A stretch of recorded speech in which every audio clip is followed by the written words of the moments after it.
Lors d'une situation tendue, un clash s'est produit. Je me suis frité avec mon partenaire. J'aimerais revenir vers lui pour tenter de reconstruire notre relation. J'ai besoin de retrouver une juste estime de moi-même et de lui. Nous nous aiderons pour cela de la boussole relationnelle que nous allons découvrir dans cette vidéo. Après ce conflit, j'ai fait une relecture de mon vécu. J'ai pris du temps pour accueillir et écouter ce qui a été touché en moi et j'ai pu reconnaître mes besoins impactés. C'est à la fois plus calme et plus clair en moi. Maintenant, je veux rencontrer mon partenaire. Je veux lui proposer un entretien pour reparler de ce qui s'est passé. Mon intention, c'est de reconstruire notre relation pour qu'à l'avenir, ses besoins comme les miens soient mieux pris en compte. Mon objectif, tout d'abord, c'est d'obtenir un rendez-vous. Pour cela, je vais lui dire clairement mon intention et aussi mon regret de ce qui s'est passé. En même temps, j'éprouve des appréhensions pour cette démarche. Comment vais-je être accueilli par mon partenaire? Comment vais-je accueillir ses réactions? Dans cette situation, je dépendais de lui, et lui de moi. Nous avions chacun des attentes qui n'étaient pas satisfaites. Nous sommes entrés en conflit, nous avons posé spontanément des actes, exprimé des paroles pour lutter contre ce qui nous faisait obstacle. Et voilà, notre relation s'est dégradée. Dans ma relecture, j'ai pu réaliser ce qui a été inadapté et injuste dans mes actes et mes paroles. Et lui aussi, il a fait des choses qui ne me convenaient pas. Sous le coup du stress et de la frustration, il nous arrive à tous de faire des choses regrettables, qu'il nous est pénible après coup d'avoir faites. Maintenant, comment en parler avec lui sans retomber dans cet écueil? Je redoute de me trouver à nouveau dans une situation où, devant une attitude fermée ou agressive de sa part, je me positionne à nouveau en position haute, agressive, ou bien en position basse, craintive et fuyante. Agression ou soumission, les animaux font la même chose. Les zones profondes de notre cerveau sont câblées ainsi. Le comportement d'autrui me déloge si facilement à la fois de la juste estime de moi-même et aussi de la juste façon d'envisager l'autre. Pour le dialogue que nous allons avoir, j'aimerais bien que nous puissions nous retrouver à la même hauteur, en parité, chacun dans une estime réciproque. Voici un schéma qui symbolise les représentations que je peux avoir de moi-même et de l'autre. Dans ce schéma, il y a deux axes. Sur la gauche, les différentes façons de me percevoir moi-même, et sur la droite, les différentes façons de percevoir mon partenaire. À gauche, au milieu, voici la posture dans laquelle je m'accueille tel que je suis, sans me mépriser ni me surestimer. Je reconnais mes qualités et mes faiblesses, et je reste en même temps conscient de ma dignité. Cette dignité n'est pas l'effet de mes compétences ni de mes actes. Elle provient de ma nature même. Je suis un être humain. Dans ce contexte relationnel, l'estime de soi ou d'autrui ne porte pas en effet sur les compétences de la personne, mais sur sa capacité, sur la capacité dont chacun dispose en tant qu'être humain de choisir ce qui est bon pour soi et pour autrui. En même temps, je reconnais que je suis habité de tendances qui, selon les circonstances, me tirent vers le bas, une sous-estime de moi-même et de mes capacités, ou vers le haut, une surestime de moi-même et de mon pouvoir. Il y a là comme deux pôles attracteurs, l'un vers la toute-puissance et l'autre vers l'impuissance.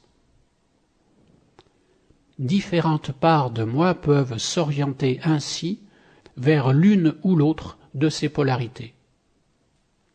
Sur l'axe de droite se trouvent de même les différentes perceptions que je peux avoir de mon partenaire. Soit je l'envisage en parité avec moi, habité d'une égale dignité en tant qu'être humain, ce qui appelle mon respect, soit je le perçois comme supérieur à moi-même, et je le surestime, soit je le méprise, et je sous-estime sa valeur ou ses capacités. Les petits curseurs jaunes montrent que d'un moment à l'autre, ces perceptions peuvent bouger. Elles ne sont pas stables. Je ne maîtrise pas les perceptions qui me traversent et dans un premier temps me conditionnent. Mais dans un deuxième temps, ce diagramme peut me permettre de prendre conscience de mon positionnement spontané et m'aider à réajuster mes perceptions. Je sais que je vais basculer d'un côté puis de l'autre. Je suis comme un funambule qui cherche à garder son équilibre. Et pour garder cet équilibre, j'ai besoin avant tout de recontacter la juste estime de moi-même. Il se peut que j'ai pris conscience d'avoir fait une erreur et d'avoir fait subir un dommage à mon partenaire. Et ça peut me déprécier à mes propres yeux comme aux siens. Ma tendance spontanée est bien souvent d'avoir du mal à regarder ça en face. C'est dérangeant.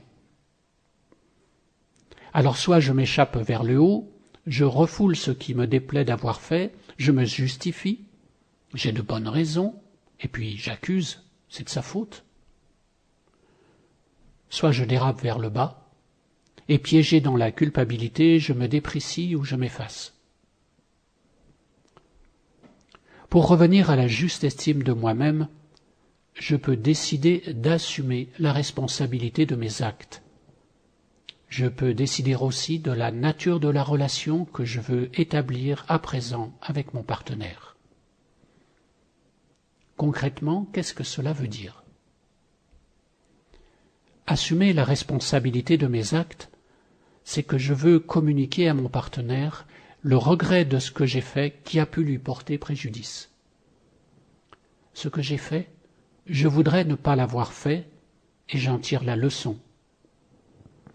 Ce qui veut dire qu'à l'avenir, je m'estime capable de m'engager dans une conduite où j'exclus ce genre d'attitude pour obtenir ce dont j'ai besoin. Je me fais ce crédit et ce faisant, je sens que je suis restauré dans la juste estime de moi-même et dans ma propre humanité. Assumer ma responsabilité dans notre relation, c'est que je m'engage à envisager l'autre comme je viens de le faire pour moi-même. Lui aussi, c'est une personne capable d'agir pour de bonnes raisons, d'entendre celles d'autrui et de hiérarchiser ses préférences en les conciliant avec celles d'autrui. Je veux lui faire ce crédit. Je m'engage à maintenir en moi une perception d'estime de lui égale à la mienne. Ce faisant, je réalise que l'un comme l'autre, nous pouvons être restaurés dans une juste estime réciproque. M'en tenir à cette perception, c'est de façon systémique appeler l'autre à cette place d'humaine parité. J'ai dégagé en moi un espace pour accueillir son vécu et le poser en vis-à-vis du mien. En gardant un œil sur la boussole relationnelle, je cherche à protéger en moi cet espace d'hospitalité, un espace libre de mes représentations et de mes projections. Je vais conduire notre échange, au moins au début, et lui demander de s'exprimer en premier. Je te propose de me dire comment tu as vécu les choses de ton côté. Après quoi, je te dirai comment ça s'est passé pour moi. Ça te va? En l'écoutant en premier, je n'ai pas l'intention de prendre le dessus sur mon partenaire. Je veux seulement comprendre son vécu et ses enjeux. En m'étant préparé à cet entretien, je ne suis pas au-dessus, ni au-dessous de lui. J'ai seulement fait un pas d'avance sur le chemin qui peut nous rapprocher.